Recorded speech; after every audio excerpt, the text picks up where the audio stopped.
David, in trying to discern the relationship between science and theology and looking for consonance, as they say, one of the fundamental issues is the nature of consciousness. And you've talked about the philosophical underpinnings of modern assumptions of consciousness and where it comes from a scientific point of view. And so to understand the philosophical nature of the modern theories of consciousness, physically oriented, can that help us to articulate science and theology? Well, it's a good example of where the cultures of modern science and theology tend to run afoul of one another, not where the research does. You have to place the question of consciousness and the quest for understanding it within the history of the rise of modern scientific method, because we're all heirs of the 17th century. And the great shift, the great paradigm shift is towards a purely inductive model of research, which is something that can never be perfectly realized, but this becomes the ideal, allied to a mechanistic picture of nature.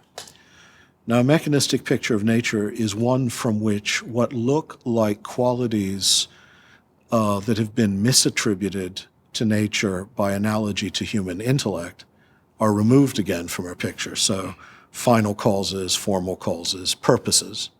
And we examine nature just as a system of mechanistic processes. Now, whether then you're getting a real picture of nature or you just have a very powerful methodological discipline is a question.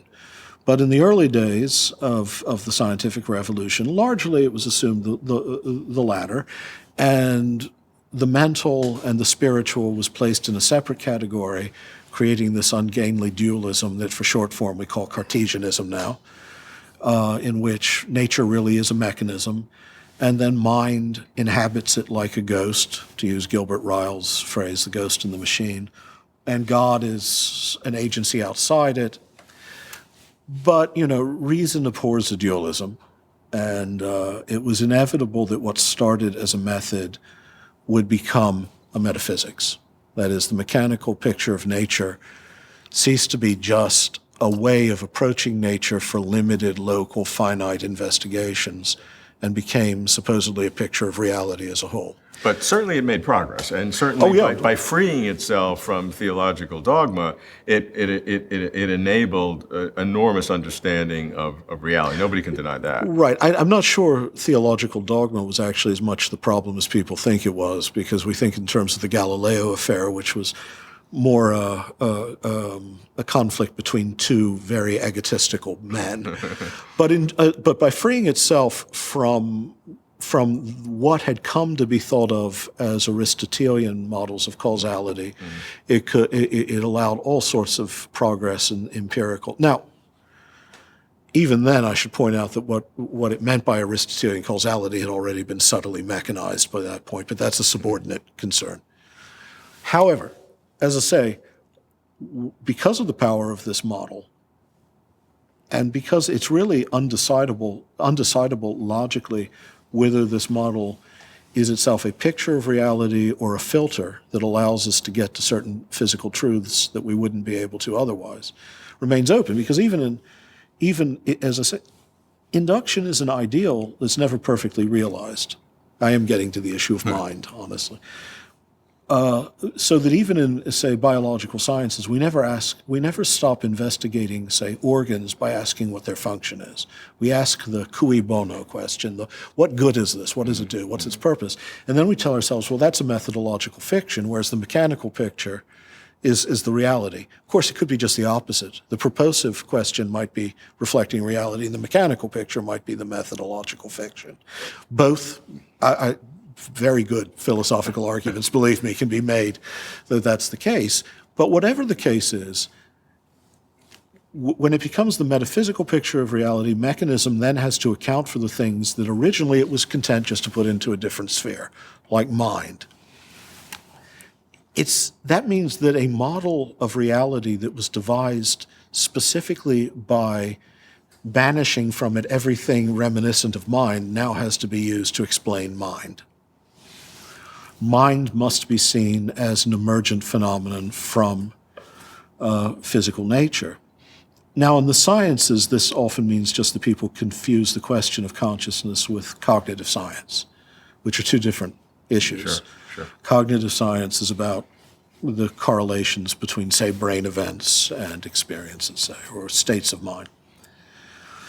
The question of first-person consciousness and consciousness as a unified experience and an irreducibly intentional experience is a different sort of question. And then it's a question of how this, which all these qualities that are supposedly the contrary of mechanism, emerged from purely mechanistic processes. Now, as it happens, in philosophy of mind, pure physicalism is sort of in retreat at the moment. It's an odd feeling for me to be in the mainstream, because I haven't been for much of my career. But more and more, there's a sense that most of the emergentist models of mind have failed. And so in philosophy of mind, there tend to be, for those who are still committed to a physicalist picture of some kind, more extreme options are now on the table. Correct. What are the implications of that for the science theology dialogue in general? Well, part of it is to free the dialogue from the cultural assumptions. That is, the culture of the sciences, which has taken, let's be honest, I mean, the mechanical picture of nature doesn't hold anymore anyway for many. I mean, it certainly doesn't help us in the realm of quantum mechanics. And more there are people in, say, molecular biology that question it as a proper way of understanding organic systems. Nonetheless, that's the prejudice, the sort of underlying premise that holds in the culture of the sciences in the modern world, that the mechanistic picture is true. And there you really, you do have an inevitable conflict between the cultures of science and theology. Because obviously, theological tradition is not going to be able to see mental phenomena or the experience of consciousness merely as an emergent residue of a mechanical process. At the level of what's actually discovered on the ground, I mean, real empirical discoveries, there's no conflict. There's simply different sorts of questions being asked. But culturally, the mechanical model is a profound, I want to say prejudice, but let's just say presupposition